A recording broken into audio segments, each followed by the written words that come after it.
Welcome to this episode of Greece Chats podcast with Tony Kariotis. I'm joined here today with Diane Kochilas, and we're here to talk about her new book, Athens, Food, Stories, Love. And we'll talk, obviously, about Greece as well. Diane, let's jump into this conversation. Okay, I'm ready.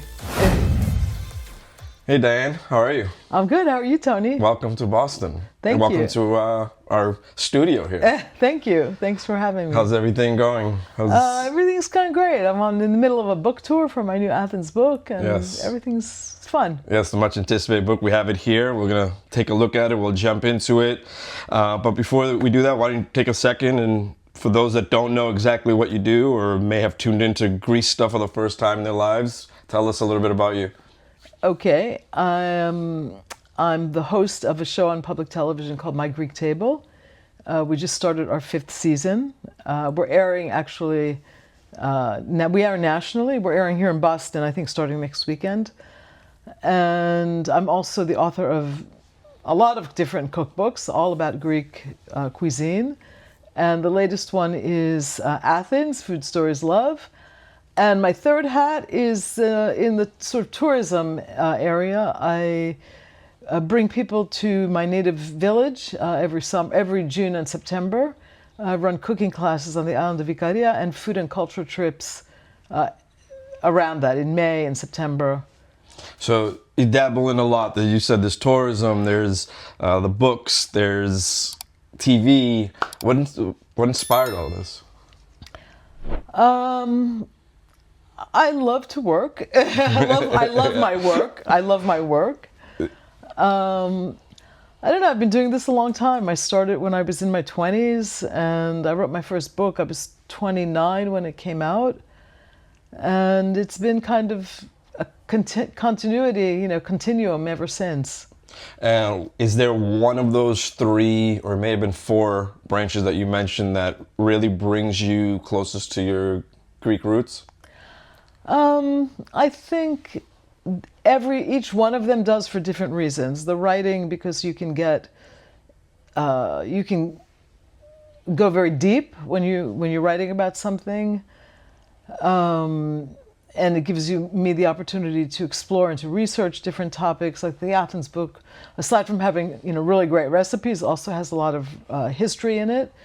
So that's something I really enjoy about writing, and I think that brings me closer to my roots to a degree. But also television is more immediate, but television gives you the opportunity to bring whatever it is you're doing into somebody's living room. Right. So that makes it really special.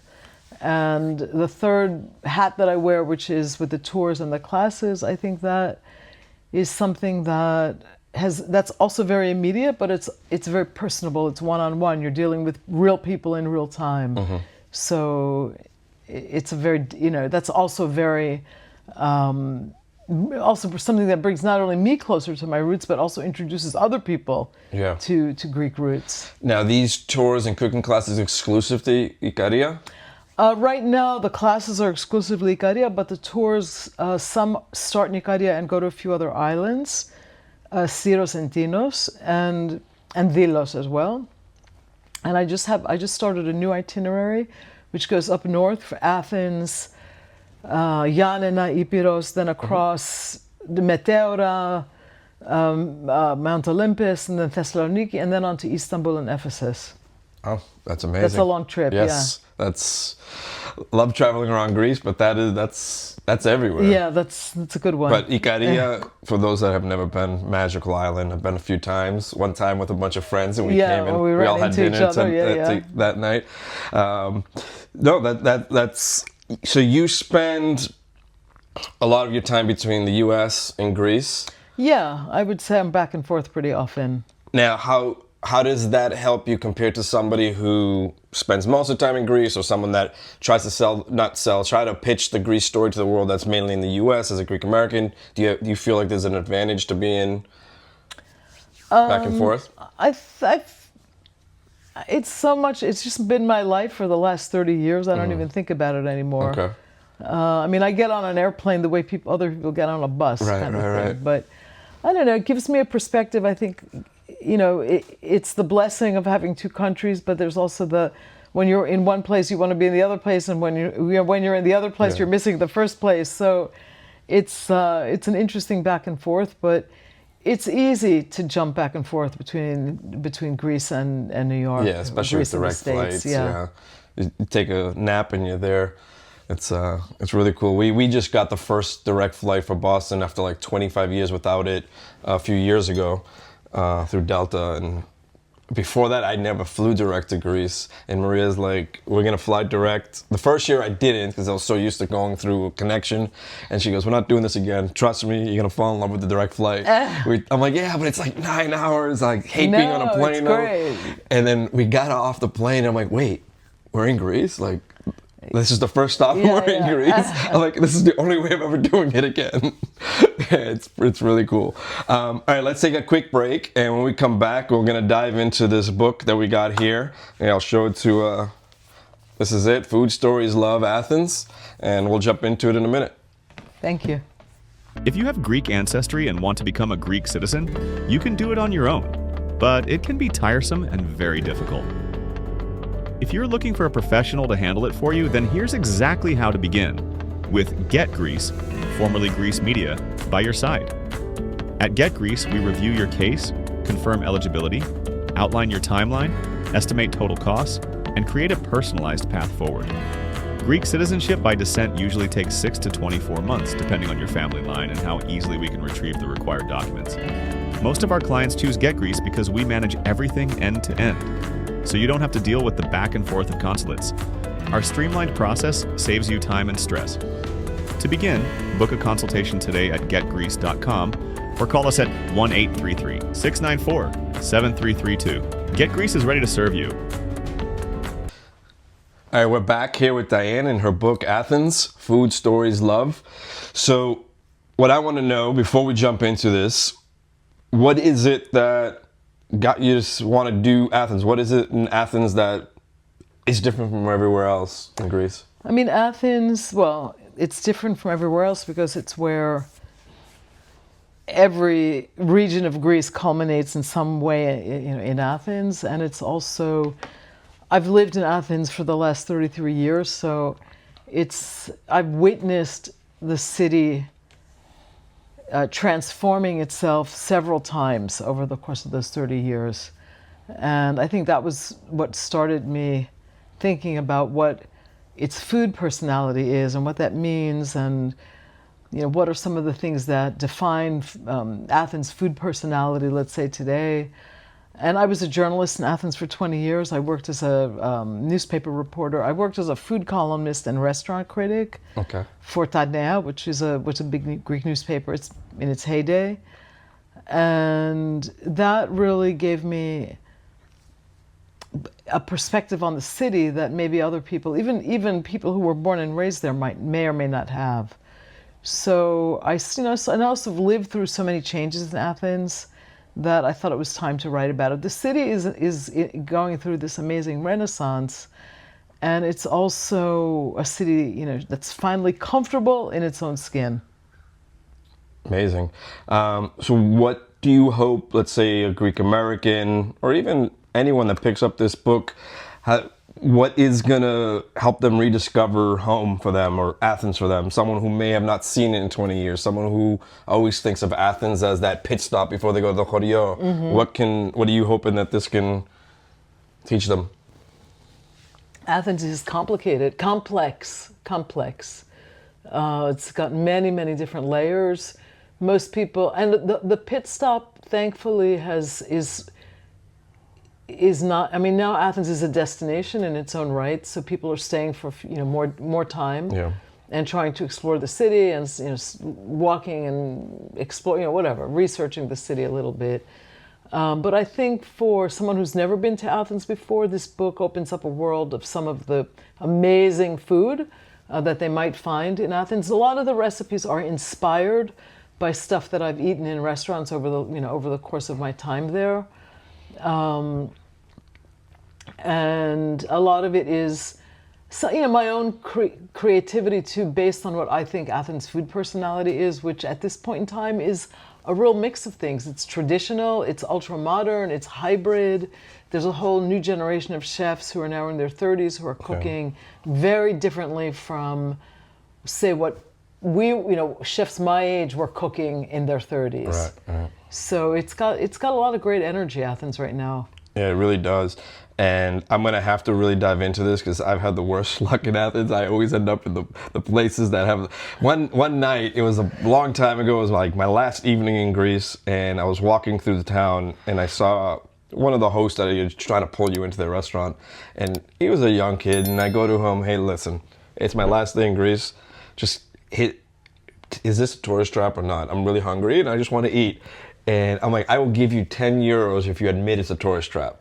And he goes, no, it's not. I promise you, come, you can have a great dinner. It was a tourist trap. Of course, yeah. I'm like, I offered you 10 euros. You would have made so much more if you just took the 10 euros and told me to don't eat here.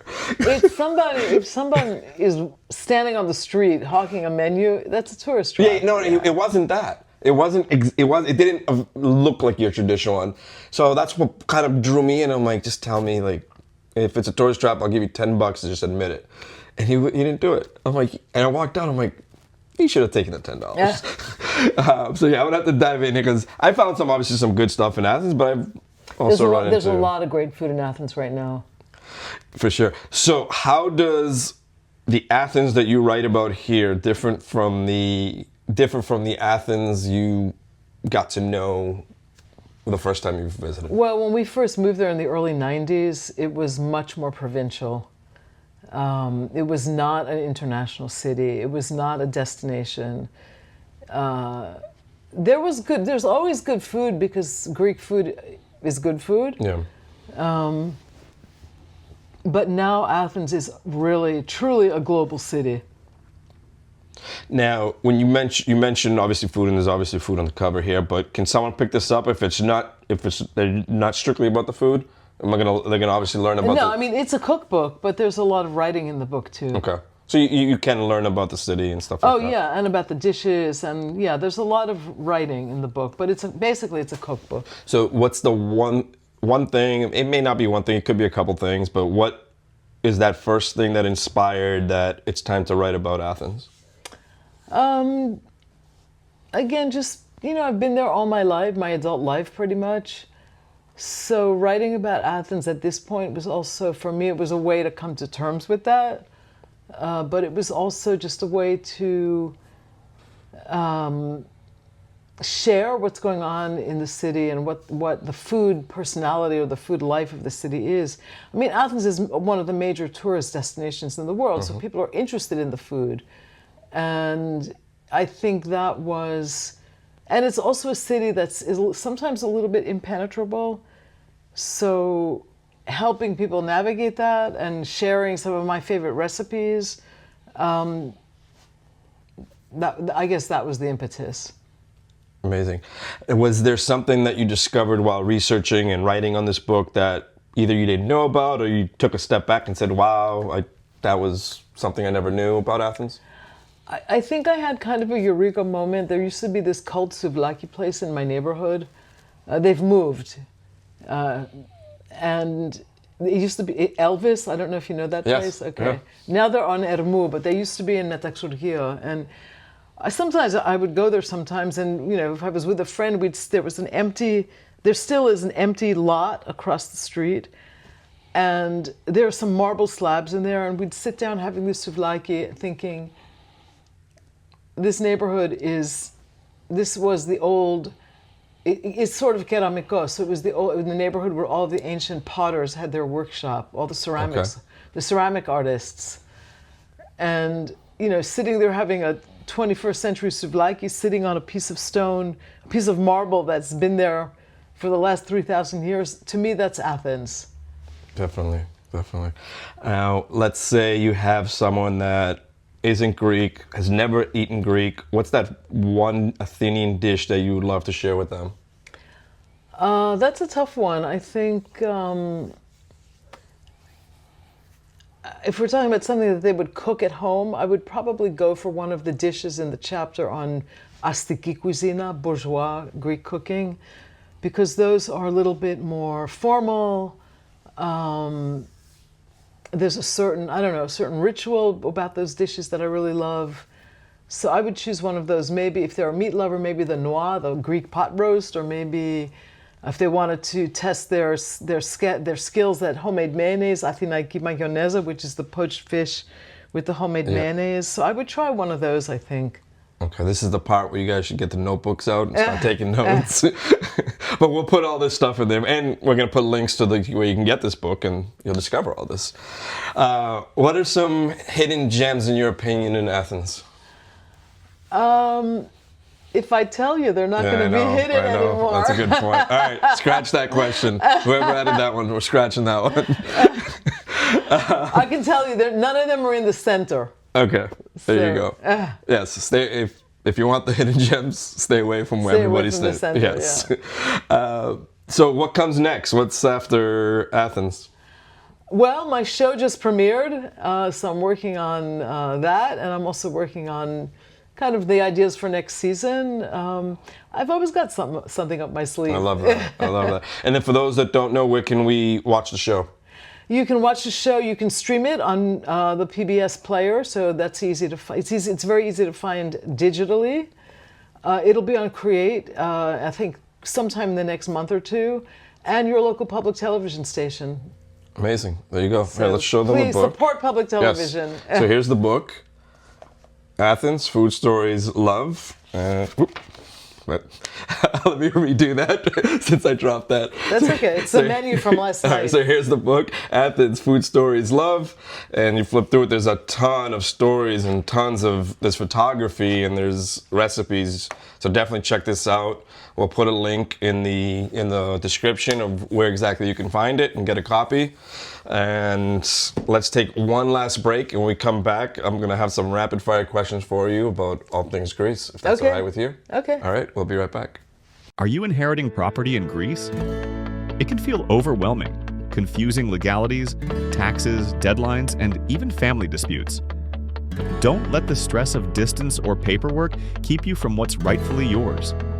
At Get Greece, we specialize at guiding Greeks abroad through the entire inheritance process.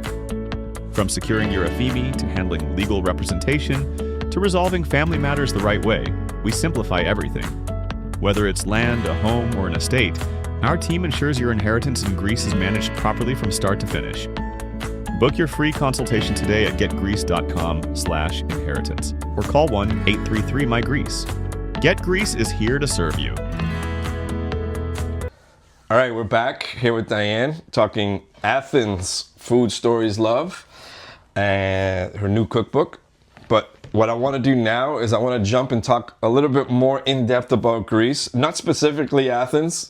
We've covered Athens, but Athens, and for some of these questions you might mention Athens, and that's completely okay. So what are your favorite 3 Greek islands? My favorite 3 Greek islands. Ikaria. Yes. Tinos. And wow, Kalymnos is a pretty beautiful place too, where you're from. I like that. I like that. That's a great answer. All right, I love that. 3 favorite mainland cities or villages, Chorio, whatever. Athens for There you sure. go, Thessaloniki for sure. It's great. Another great food city. Maybe the best food city in Greece. The food's great there too. And another city. Ooh, that's hard. I would probably say, the obvious choice to me would be Nafplion because it's close to Athens and it's I go there a lot. But I also like Xanthi. It's a really beautiful city. Yes, actually, I went there a couple of years ago. Yeah. Nice. So I'm going to choose from your choices Ikaria, because I know your love for Ikaria. So if someone listening has never been to Ikaria, give them one piece of advice. Take off your watch. That's a good one. That's a good one. And I can attest to that, because one time me, Maria, and a few friends were trying to go get food, and the guy was just taking forever. It was just takeout. And we were all hangry at this point. Take out your watch. Take off your watch. We were waiting in line, and he was just looking at people. He might serve, he might do this. He let some people cut us. It was insane. Yeah. What are your 3 favorite traditional Greek dishes? Oh, that's also a tough one because there's so many. Well, we're not supposed to make this easy. I love the pites, all of the savory pies. It's something I really love. I love a really great psarosupa. And I love taramosalata. Okay, very good. Now, what about your 3 favorite Greek desserts? My 3 favorite Greek desserts, I would definitely do kaimaki ice cream with visino. That's an easy one. Probably loukoumades and ekmek. All right. And now, are you a coffee drinker? And if so, do you have a favorite Greek coffee or Greek recipe? I am a weird coffee drinker. Okay. I like to drink in the summer when it's hot. I like to drink yesterday's coffee on ice. Okay. Okay. I'm a weirdo. My kids yell at me all the time for doing that. But I'll never say no to a good cup of coffee. Of course. Right here. Yeah, always have I a coffee. And then one last one. So what is your favorite meal from your cookbooks that you like to cook? That's also a tough one. Look, I love to make pita, and I make pita a lot. But I think my favorite recipe, it's sort of a recipe that I cook for the family on holidays, is this lachano dolmades, cabbage rolls, but I stuff them with seafood and rice, and I make a saffron bechamel or saffron avgolemono. Very nice. That's all. Making me hungry right now. And I ate before you came and I'm already hungry. All right, just a couple last questions for you. What or who inspires, because obviously you have a huge work ethic, but who or what inspires your work ethic? Look, I'm really fortunate because I do something I love. So I don't consider it work. There you go. If you do something you love, you never work a day in your life. Yeah. There you go. That's the perfect answer. All right, so I got one last question for you, and it's the question I ask everyone before we sign off, and it is, what does being Greek mean to you? It's home. I grew up in Greek America, so I've always been close to my Greekness, let's say. Mm-hmm. Yeah, it's home. It's a wonderful answer. It's a wonderful answer. Awesome. Diane, take a chance to plug yourself. Obviously, to give us some .com, some socials. Where can people? I know you mentioned earlier where they can watch the show. Let's tell them where they can find the book and anything else you'd like to share. I mean, it's easy to find my website. It's dianekochilas.com.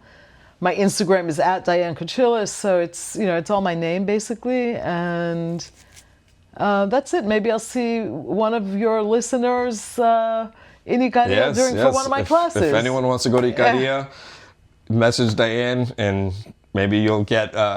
She'll choose one of her recipes here and prepare it for you. That'll be amazing.